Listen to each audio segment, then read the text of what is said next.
They didn't say it to my face. They sent a group email at 6:12 a.m., sandwiched between a coupon for motor oil and a church newsletter about the fall bake sale. Subject line wedding seating update. Halfway down, right after no peanuts due to allergies there, it was one neat sentence that read, like a paper cut, you don't notice until it stings. To keep things peaceful with the Caldwells, we think it's best if Rachel sits this one out. Hope you understand. Hope you understand. I stood in my kitchen with the lights still off the old clock over the stove ticking like a metronome. The first batch of cinnamon rolls was proofing on the counter. The dog nudged my shin for breakfast, and I stared at that sentence like it might rearrange itself into something kinder if I blinked enough. It didn't. You know those tiny moments that don't look like anything to anyone else? The ones that split your life into before and after. That was mine, standing in my robe with flour on my sleeves, reading words the color of dishwater. It wasn't a shock out of nowhere. Truth is, the air had been thinning for a while. Margaret Caldwell's smile, Ethan's future mother-in-law, had been getting tighter at church dinners, the kind of smile that says, bless your heart, without moving her lips.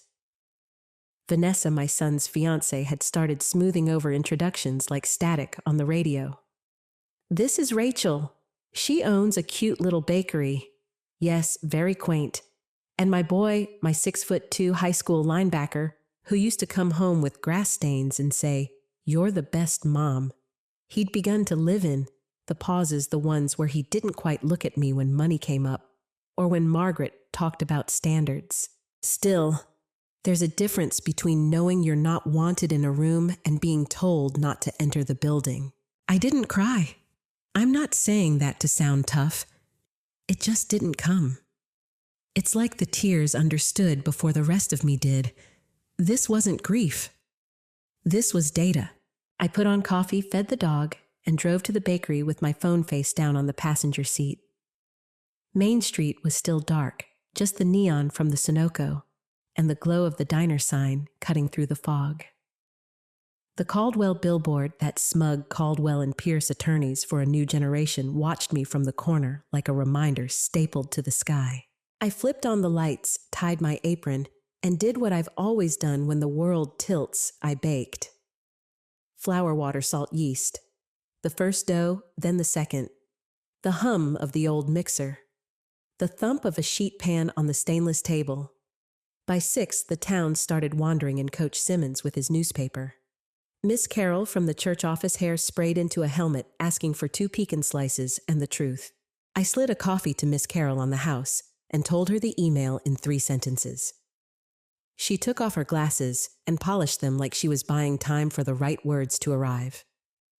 Some folks decorate their meanness with manners, she said finally, soft as a hymn.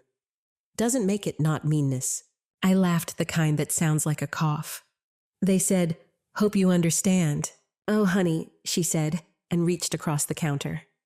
That's Southern for, don't you dare make us feel bad. Word moves fast in a small town, faster than the smell of cinnamon. By 8, I'd had 3 different customers mention the big society wedding like they were auditioning for the town crier.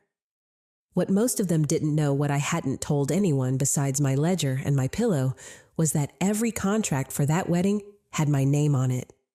Venue deposit, florist, string quartet. The funny part, I could recite those contracts in my sleep. I highlighted the cancellation clauses in yellow and put sticky flags on the line that said, final payment due. I do that with everything habit from the years when my late husband and I ran the numbers together at our kitchen table. He used to tap a page and say, read the fine print, Rach. That's where the truth hides. Around 9, a tall kid in a sheriff's polo came in for coffee. Fresh out of the academy, Deputy Nate stitched on his chest. He used to bag groceries at the Kroger and blush when he forgot to double bag the milk. He paid with crumpled dollar bills and then hovered, shifting like his boots were too big. Ms. Whitmore, he said finally. My mom told me about the email. That's not right. His ears went pink. If you need me to, I don't know. Stand at the back of a room sometimes so you feel better, I can do that. It was such an odd, sweet offer, it took my breath for a second. "Thank you, Nate," I said. "I think this is one of those things nobody can stand between." He nodded, relieved to be off the hook, but then squeezed his paper cup. "You taught me to make pie crust at that Thanksgiving drive, remember? When my mom was working double shifts and I burnt half the kitchen. You didn't laugh. You just handed me ice for my hand and said, 'Try again.'" He swallowed. "Some people forget where they learned to be decent. I didn't." He left with an extra cinnamon roll for morale, and I stood there in the sugar dust, feeling something like a pilot light flicker on. The Caldwells did their part too. Just before lunch, the bell over the door dinged, and Margaret walked in like she was on patrol. Pearl's navy blazer sunglasses still on, as if my bakery was too bright. Vanessa trailed behind her jaw set like a hinge. Rachel Margaret said, voice honeyed and stale. "We're doing a final walkthrough at the manor at 3. We'll need the updated catering list." I looked at her like she'd mispronounced her own name. "I thought you didn't want me involved." "Oh, don't be dramatic," she said with a little laugh. "It's just better for everyone if we avoid conflicts of style. We're hoping you'll be gracious." Gracious. Vanessa wouldn't meet my eyes. "Mom," she said to Margaret, not to me, "we're late." Margaret took a slow tour of my pastry case like she was at a museum exhibit about the working class. "You know, Rachel, I've always said there's dignity in small things in their place. People get confused when they step outside their lane." I felt every muscle in my neck go still.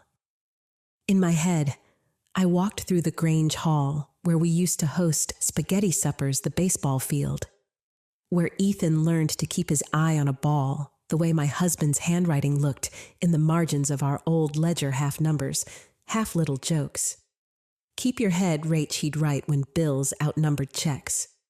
I pictured my hand on a paper, a highlighter sweeping a line that mattered. Behind Margaret, the door dinged again. Pastor Jim shuffled in with his Bible and his scuffed boots. He took in the tableau Pearl's posture my face and said, "Morning, ladies. Margaret, your BMW's blocking the loading zone. Miss Carol's trying to unload communion wine and she says she'll tase you with prayer if you don't move." For one giddy second, I thought I might actually grin. Margaret sniffed. "Of course," she said, gathering the last of her superiority like a shawl. "We'll talk later, Rachel." After they left, Pastor Jim leaned on the counter and whistled. "Lord love a duck," he said, which is his version of swearing. "You okay?" "I've been better." He patted the Bible like it was a reluctant cat. "You want me to say something to Ethan?" "No," I said. "If I learned one thing raising a boy, it's that you can't knock sense into a head that's bowed to the wrong thing. He has to feel it." He nodded sad, but not surprised. "You always were the brave one." I wanted to say I didn't feel brave. I felt like a weather vane in a storm, spinning and pretending it looked like a dance. But the truth was simpler and heavier. I felt awake, like someone had finally turned off the elevator music and I could hear the hum of my own thoughts. At noon, I closed up for an hour and walked 2 blocks to the diner. I sat in the corner booth under the photograph of the 1974 state champs and ordered the blue plate special because that's what you do when you don't know what you want, but you know you need something hot. Noah, who runs Carter Travel across the street, slid into the seat across from me without asking, like we were still 17 and skipping study hall. "Heard the email," he said. "This town needs better secrets," I said. He fiddled with the sugar packets, arranging them by color. My aunt used to say, "When folks show you the door, sometimes they've accidentally given you the handle to another one." "That your way of pitching me a vacation package," I said. He smiled, but soft. "No pitch. Just letting you know the RV I told you about last summer is still available. The one with the map painted on the side." The owner dropped the price. He shrugged. "We could plan a route on a napkin just for fun." I looked at the sugar packets, at the greasy shine on the tabletop at Noah's eyes, doing that kind, cautious thing people do when they're offering help without calling it help. A thought brushed by so light I might have missed it if the room had been louder. What if the door wasn't to a wedding at all? What if the door had 4 wheels and a view of a canyon I'd only seen on postcards? I tucked it away like a spare key.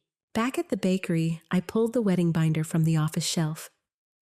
The cover was lemon yellow with tabs that made me feel like a first-grade teacher again.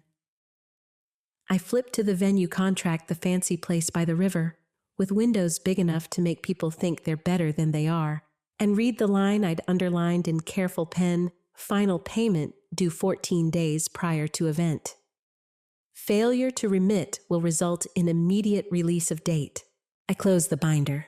I didn't make a decision that day, not out loud. But something shifted in me, like the weight of a coin sliding to the other side of a pocket.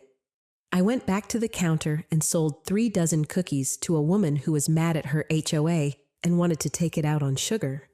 I restocked napkins.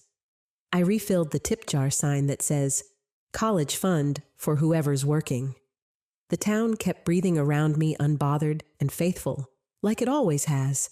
That night, I stood on my porch with the dog at my feet and watched the last of the day fold itself into the cornfields.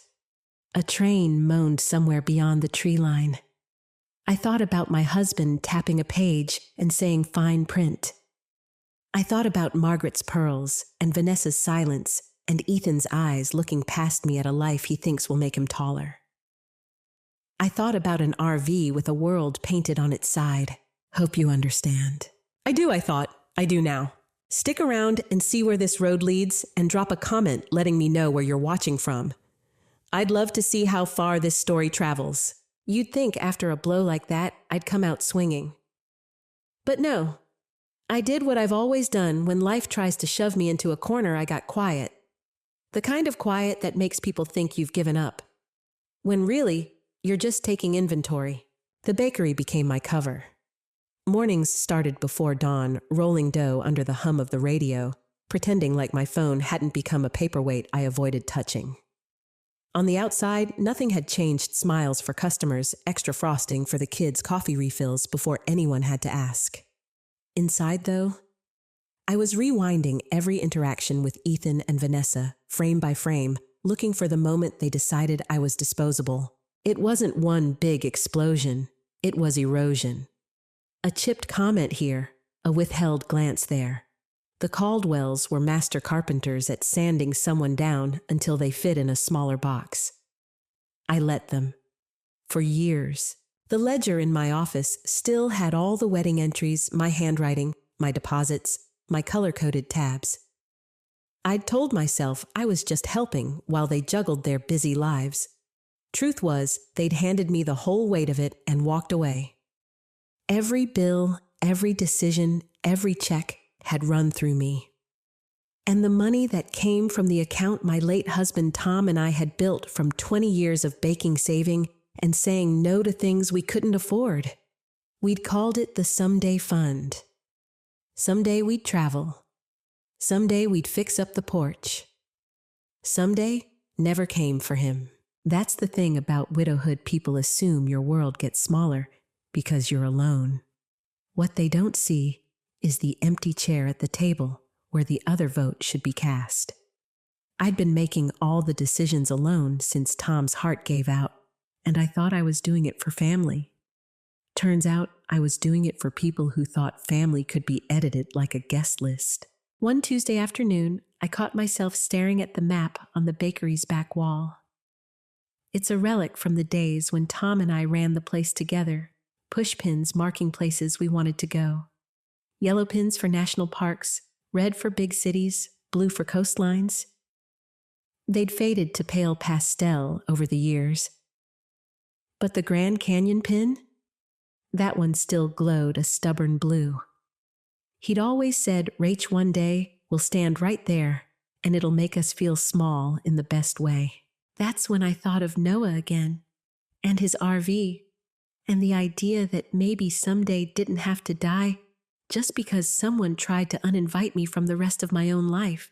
The very next morning, I wiped flour from my hands, walked across the street, and pushed open the glass door to Carter Travel. Noah looked up from his desk like he'd been expecting me. "You here to book a cruise to spite somebody?" He grinned. "Not exactly," I said, taking the chair across from him. "I want to see the Grand Canyon. And maybe whatever's past it." For the next 2 hours, we traced routes with a highlighter on a road atlas. Noah had this way of making everything sound possible, like it wasn't crazy to just pack up and go see the country alone. We didn't settle on anything final, but by the time I left, my pockets were stuffed with brochures, and the little voice in my head that usually told me to be sensible was suspiciously silent. Back at the bakery, I tucked those brochures inside the wedding binder. It wasn't just storage, it felt like I was planting something dangerous there, like a seed that could split the whole thing apart when it sprouted. Days passed. Ethan didn't call. Vanessa didn't stop by. But the emails kept coming, automated reminders from the venue, the florist, the caterer. Each one was like a polite little ghost saying, "Don't forget, Rachel, you're the backbone of this event." And I smiled to myself, because the backbone can also walk away. That Friday, Miss Carroll came in for her usual pie slice and saw the travel brochures on my counter. She raised an eyebrow. "Planning something?" "Just looking," I said, but my smile must have given me away because she leaned in and whispered, "If you're leaving, make it a good exit. The kind they talk about for years." I didn't know it yet, but she'd just given me my mission statement. The day it happened didn't come with warning signs. It came with the smell of cinnamon rolls in the oven, the chatter of early customers, and a pale spring light spilling through the bakery windows. If you'd walked in that morning, you'd have thought it was just another Thursday in this little town. But for me, it was the day the balance tipped. I was refilling the sugar jar behind the counter when the ding of an incoming email broke the hum of the morning. The subject line stopped me mid-pour. "Final payment due North River estate balance, $45,000. Due date tomorrow." For months, that number had been just a fact of life. A brick in the wall I was building for Ethan and Vanessa's perfect day. It was my job, or so I'd let myself believe. I stared at the screen until the words blurred. And all at once, something inside me stilled. Not in the way you freeze when you're scared. More like the moment you stop paddling in deep water and realize if you want to survive, you have to start swimming in a new direction. I wiped my hands, walked back to the office, and pulled the wedding binder from the shelf. That binder had been my constant companion for months. Lemon yellow cover, neat tabs labeled with my teacher's precision venue catering music flowers. The venue tab was the thickest fat with contracts, emails, receipts. Right there at the front of that section was the check I'd written last week. Clean blue ink. My name looping across the bottom like I'd signed it with pride. I picked it up. I thought about the email from Ethan and Vanessa telling me not to come to keep the peace. I thought about Margaret Caldwell's pearls catching the light in my bakery as she told me some people needed to stay in their lane. I thought about every time I'd bitten my tongue until I tasted metal, convincing myself that family harmony was worth the bruise to my pride. And then I tore the check in half. The sound was soft, almost polite, but it rolled through me like thunder. I tore it again and again. 4 neat pieces into the trash. No yelling, no shaking hands, just a deep, quiet certainty I was done. I sat there for a while, listening to the murmur of the bakery in the front room, the clink of coffee cups, the low hum of the fridge. It all felt sharper somehow, like my senses had just been turned up a notch. That afternoon, I crossed the street to Carter Travel. Noah looked up from his desk and grinned. "You finally ready to book that trip?" I closed the glass door behind me, and it felt like closing the door on a chapter. "I am," I said. But not just a trip, a real one, long enough to remember who I am. We spent 3 hours with a road atlas spread out between us, a 6-month RV lease, starting June 14th, the day before the Caldwell's wedding. West through the plains, down to canyon country up the Pacific coast, across the northern states, then home through the mountains.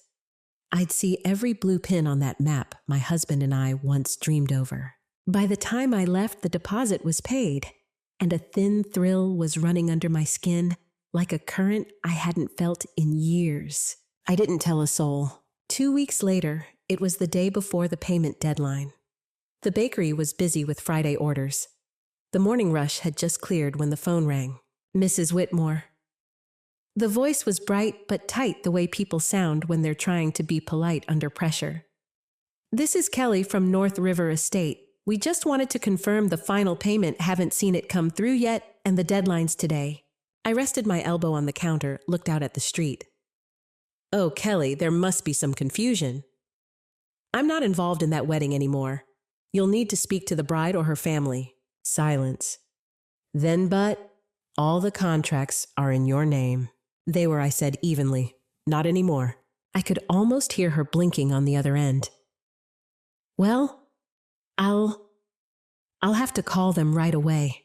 I think that's best, I said and hung up. It didn't take long. 20 minutes later, my cell lit up with Ethan's name. Mom, what's going on? His voice was already pitched high. The venue just called. They said you told them you're not paying. They're going to cancel the booking. I let a beat of silence stretch. Sounds like you'd better get them that payment then? What, we don't have $45,000 just lying around. That's unfortunate. There was a pause. I could almost hear his mind scrambling for a way to make me the villain. This isn't fair. You can't just back out now. Everything depends on that venue. Ethan, I said quietly. I don't fund events I'm not invited to. He sputtered. You're making this about you. No, I said. You made it about me when you cut me out. Actions have consequences. This is yours. In the background, I heard Margaret's voice sharp enough to cut glass. Put her on speaker. Ethan hesitated. Then I heard her tone, full force. Rachel, this is not the time for stubbornness. We need you to... I hung up. By noon, I was packing the RV. Coolers of food, a week's worth of clothes, the map on the passenger seat with the first day's route highlighted in bright green. My dog hopped onto the co-pilot chair like he'd been waiting for this day as long as I had. I'd just shut the door when my phone buzzed again. Vanessa. Her text read, I hope you're happy. You've ruined our day. I looked out at the street at the bakery I'd built at the open road waiting for me beyond the stoplight. I smiled. No, sweetheart, I thought, sliding the phone into my bag. I've saved mine. Then I turned the key and the engine rumbled to life. The kind of sound that says, this time, you're leaving for you. By the time I hit the county line, my phone was already vibrating nonstop in the cup holder. Calls from Ethan. Vanessa. Even one from a blocked number I'd bet my bakery that was Margaret. I didn't pick up, didn't even glance at the screen. Instead, I rolled the window down, let the spring wind whip through my hair, and watched the flat farmland give way to long stretches of open highway. I stopped for gas in a little town 3 hours west. The kind with a single pump and a hand-painted sign over the door that read, Eats. Inside, while I paid for coffee, the TV above the counter was tuned to the local station. The scrolling news ticker caught my eye. Breaking Society, wedding relocated last minute. The clip showed the outside of North River Estate pristine and empty gates locked. Then it cut to the reception hall at the Maplewood Inn, a squat brick building off the interstate. Fluorescent lighting, stacks of folding chairs. A harried staff member wrestling with a tangle of plastic tablecloths. I sipped my coffee and smiled into the paper cup. They'd done it, pulled the whole thing into the nearest available room, like a storm had blown through their perfect plans. By late afternoon, word had reached home. The first text came from Miss Carroll. They're serving cold chicken tenders at the Maplewood.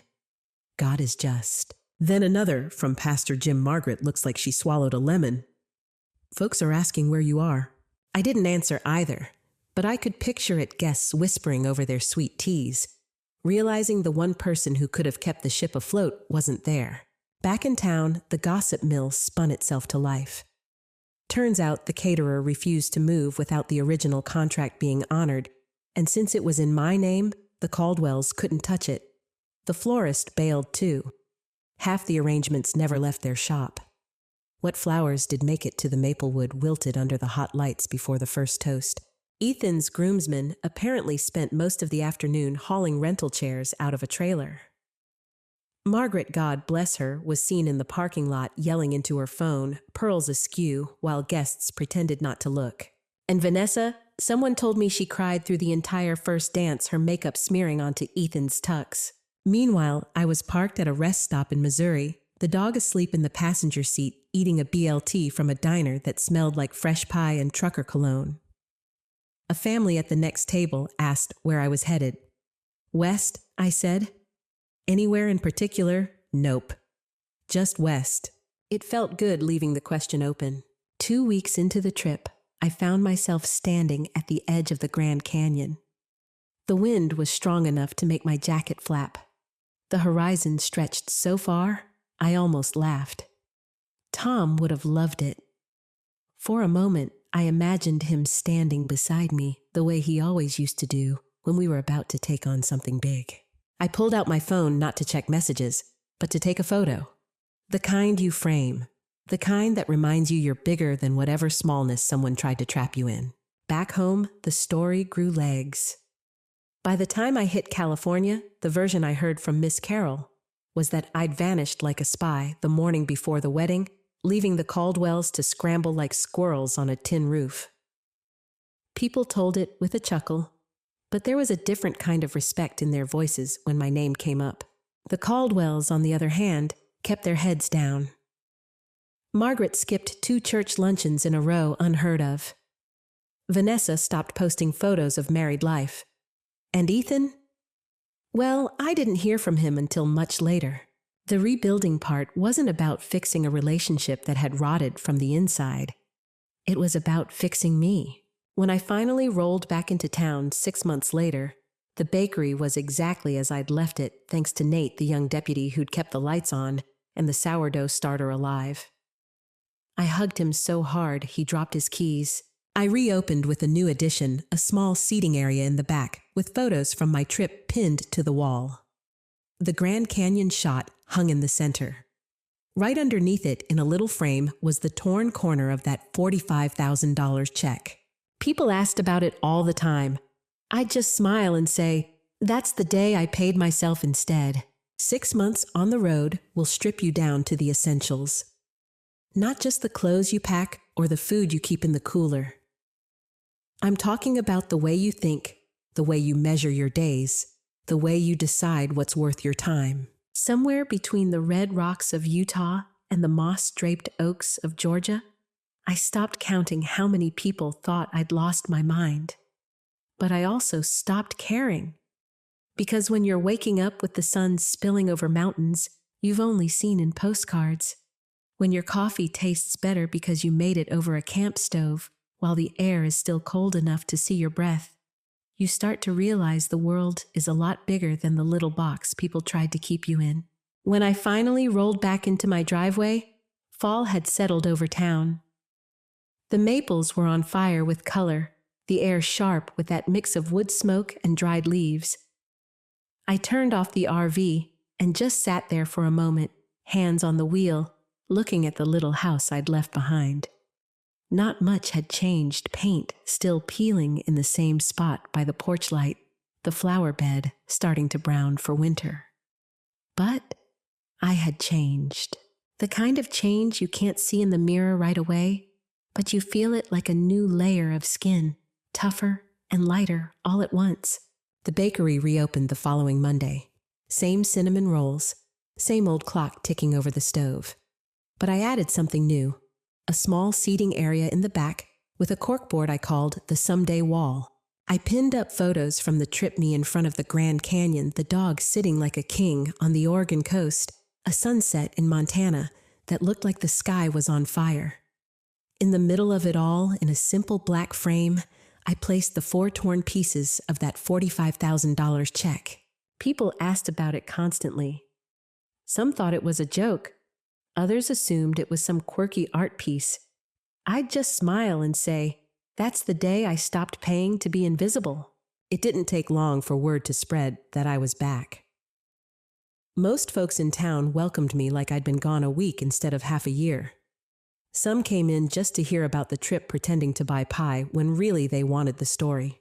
And then one morning before the sun was up, Ethan walked through the bakery door. He looked older. Not in years, he's still young, but in the way people look when they've carried a weight they didn't know they'd have to. Hands shoved deep in his jacket pockets, eyes a little hollow. "Hey, Mom," he said. It was the first time he'd called me that in months. We sat in the corner booth, the one by the window. He started talking about the wedding disaster, about the months after, about the fights with Vanessa that made him realize how much of himself he'd traded for her approval. And then he apologized. Not the quick, easy kind people use to paper over a bad moment. A real apology. The kind where the words feel heavy to get out because they have to pass through pride first. I listened. I believed him. And I forgave him. But I didn't open the door back to where it had been. Some doors, once closed, stay that way, not because you're bitter, but because you finally learned what you're worth. Margaret Caldwell never came near me again. For that, I'm grateful. Some people are best kept at a distance, and some distances should be permanent. Vanessa. I heard they moved out of town a few months after the wedding. Fresh start was the phrase floating around. Maybe it was. Or maybe it was just a way to outrun the embarrassment that still lingered in the whispers at the hair salon and the church potlucks. And me, I realized something on that trip. Something I wish I'd learned years ago. You can love people fiercely, but that doesn't mean you should bankrupt yourself financially or emotionally for their comfort. When you let people erase you quietly, they don't stop with one event. They'll erase you from the photos, from the stories, from the seat at the table you've held for years. And by the time you notice, you've already paid for the whole party while standing outside in the cold. I'd spent too many years believing that enduring in silence was the noble choice. That being gracious meant swallowing every insult, every slight, every little reminder that I didn't quite fit their picture. But noble doesn't pay back the time you lose. Gracious doesn't refill a bank account, and silence. Well, silence only serves the ones who benefit from your absence. That's why I walked away. Not to hurt them. Not even to get even. But because if you don't value your own place in the story, no one else will. And once you finally put a price on your peace, you'll be amazed at how much you've been giving away for free. So yes, they got their wedding. In a fluorescent lit hall off the interstate. With cold chicken tenders, wilting flowers, and no photographs they're proud to show. I got 6 months of open roads, canyon sunrises, and the kind of peace that can't be bought at any price. I'd call that a fair trade. People still come into the bakery and point to that shadow box with the torn check. Sometimes they ask, "Do you ever regret it?" I tell them the truth. No. Because the day I tore that check up was the day I paid myself instead. And if there's one thing I want anyone to take from my story, it's this. Never bankroll your own erasure. Never shrink yourself to fit someone else's frame. And if they hand you the door, remember you get to decide which way you walk through it. Mine just happened to lead west. Yours might lead somewhere else entirely. But wherever it is, I hope it's a place where you wake up and know without a doubt you're exactly where you're supposed to be.